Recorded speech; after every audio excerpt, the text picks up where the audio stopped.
That's like its mouth and teeth, squeezing the water out of it. Tank there is spinning. Rotor, it's got 6 big blades. It's Thursday morning. Just checked out the Burr Hotel in Cowbridge, which is South Wales. Next stop now was going to be to see a wood chipper, but I think I might be going to look at an AD plant on the way. One of Martin's friends has got an AD plant and they've been putting chicken muck through it, so I'm going to go and have a little mooch and think how that works on the way. Right, I'm going to go up this ladder on top of this big tank and show you what's going on up there.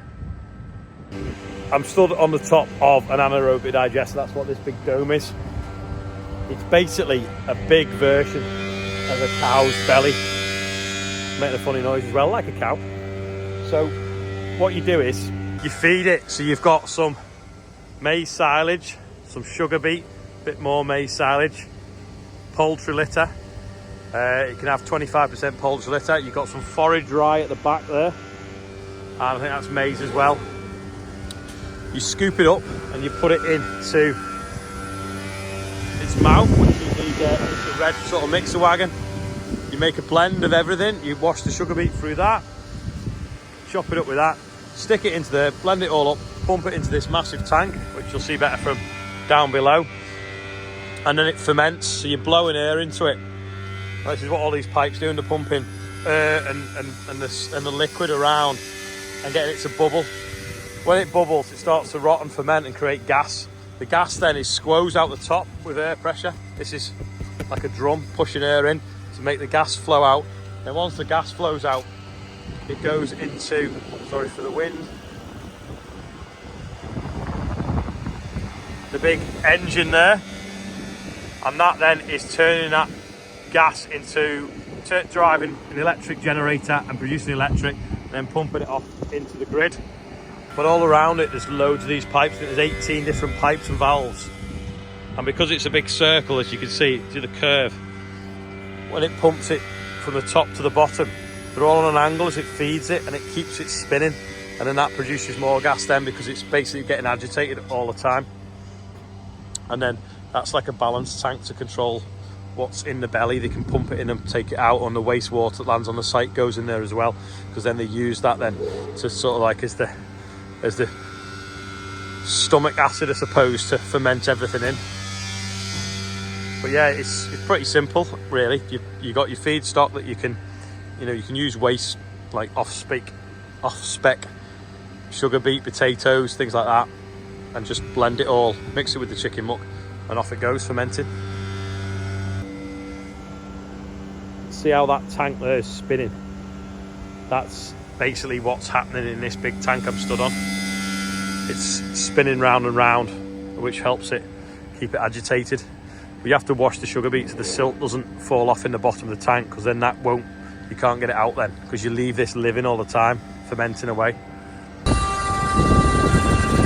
that's squeezing the water out of it, and then it drops into there, and then you can spread it with a muck spreader.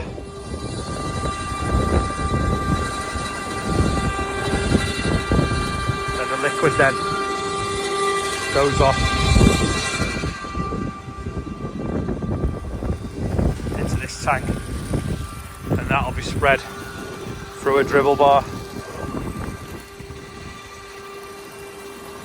It's obviously circulating, you can see the swirls in it. If anything was to go wrong with that engine and that turbine that's producing the electricity, and there's suddenly a gas build-up you can't do anything with, you can actually ignite it like a big Bunsen burner for a minute or so until they get any problems sorted. It's a beast, that, isn't it? The colours in the stainless steel as it's got hot. You get an iPhone in that colour now. Don't know whether you've noticed this sort of like concrete wall all the way around the bottom. That's because if anything was to go wrong with the tank and it was to split open, all the liquid and juices that would flow out of it would be contained within this sort of like square hole. The mouth really is just a big feeder wagon without an axle, because it just sits there and runs off electric, and they make like the perfect mixture of chicken muck, sugar beet, maize, whichever, into like a soup, and then pump it in to the digester, where it then starts to ferment. But it's amazing that they can make gas, so like renewable energy gas, by growing stuff in a field or using a waste product, instead of having to sort of like mine it or whatever you do to get gas, frack for it or whatever. I was going to use this as a quiz question, but I can't keep you in suspense. It is not horse muck. It looks like horse muck, but it's actually waste apples, and you can smell it from, it's like from making cider. That can also get mixed into the digester as well with the sugar beet pulp. This is the sugar beet washer, so you basically shovel the sugar beet in there, all the soil falls off, goes along, grades out any stones and things. You don't want them in there. Washes it, takes all the silt out because that'll belong the pipes up, and then comes out the other end and chop it all up and feed it into the mouth of the cow.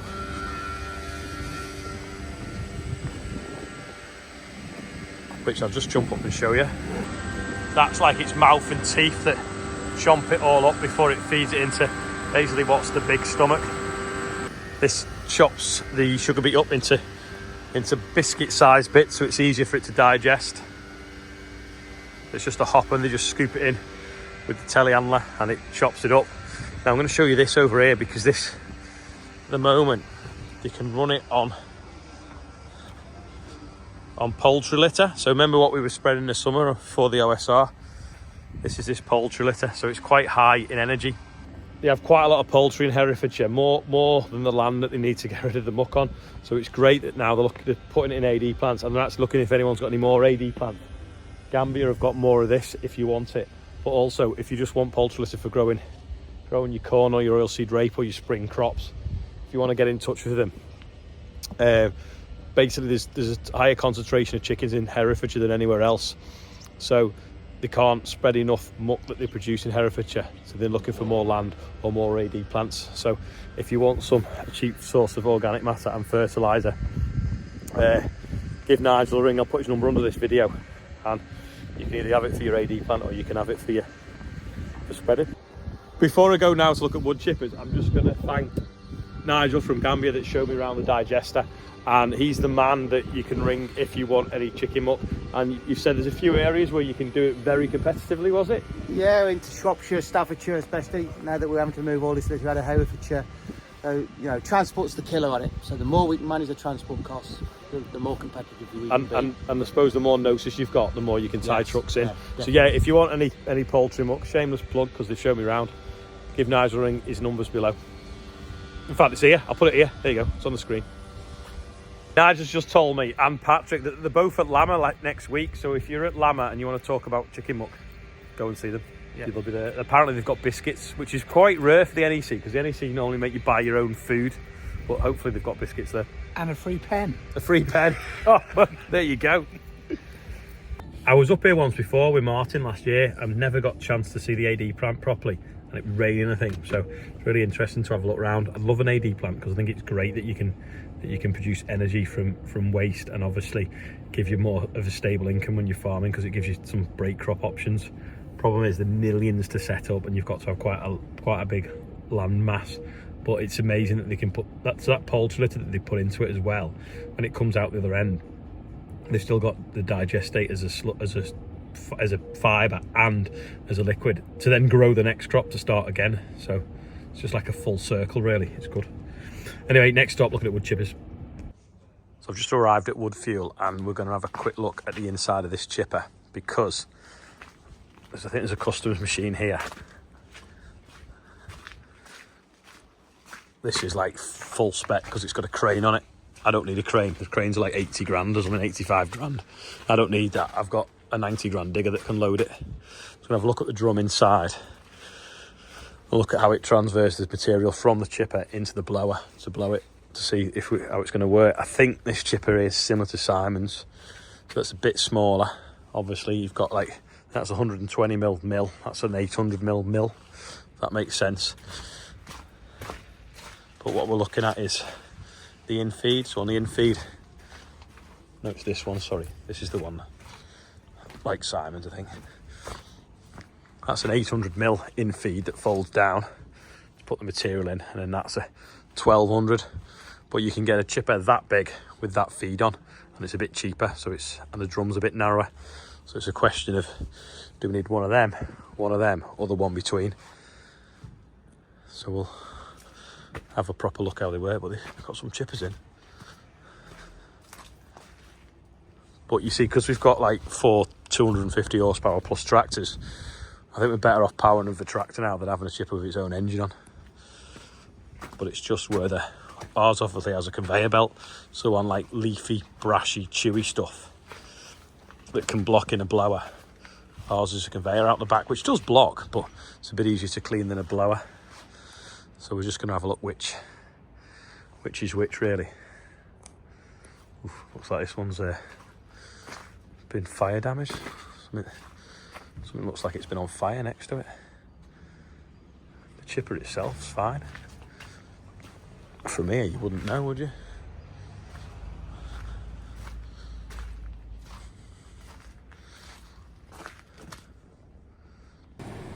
This one's even got pickup hitch on the back, and then obviously you've got the legs to stable itself for when the crane's rocking it. The rear rims. Anyway, he's going to sort the truck out now so we can have a proper look at the drum inside it. Oh, see this?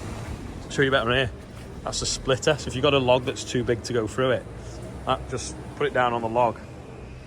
It just spins and splits the log open and makes it half the size then to go through the drum. And this is a spout, a little bit like a forage harvester. Obviously PTO driven. This is the rotor. It's got 6 big blades, but if anything goes wrong, it just shears the bolts or pushes them back in the sliders, and then you just shake them out. But it's quite gappy to let material fly through. And then this is, see, it's dome shaped. That controls how much it cuts, but equally if something metal goes in, it'll chop it, and then it'll hit that, and then that'll throw it out the back where it came from. Goes to the grills, into the auger bed, and then into the blower, which you can't really see. So lots to think about looking at these chippers, deciding on the different blade arrangements, drum sizes, chipper sizes, all this kind of thing. I think it's definitely the way forwards is to probably go now to a tractor mounted one, well, trailed if you will. Availability is a massive thing with chippers, but they've got some coming in as well in the next few months. So yeah, we'll see if we can have a little look around what else is about and see if we can maybe do a deal on one, and then hopefully be a bit more reliable, because you're not relying on the chipper engine and all that kind of thing. So if anything goes wrong, you can just swap tractors, or the tractors are on warranty and vice versa, and just a lot simpler way of doing it, I think. Now back at HQ after a day of looking at chippers and an anaerobic digester. I hope you've enjoyed the video. If you have and you made it this far, click like. Ian's on the birthdays. Here they are. So that's the outro. Thanks for watching, and I'll see you all tomorrow. Mark Riley is 10, Connor Riley is 8, Ty Douglas, happy birthday to you. Elizabeth Spriggs is 39, Purple Wood Lady is 63, Dave Bennett, happy birthday, Kyle Davey is 29, Thomas Border is 14, and Toby Hoskin also 14. £56,541 raised. Happy birthday to everyone on there.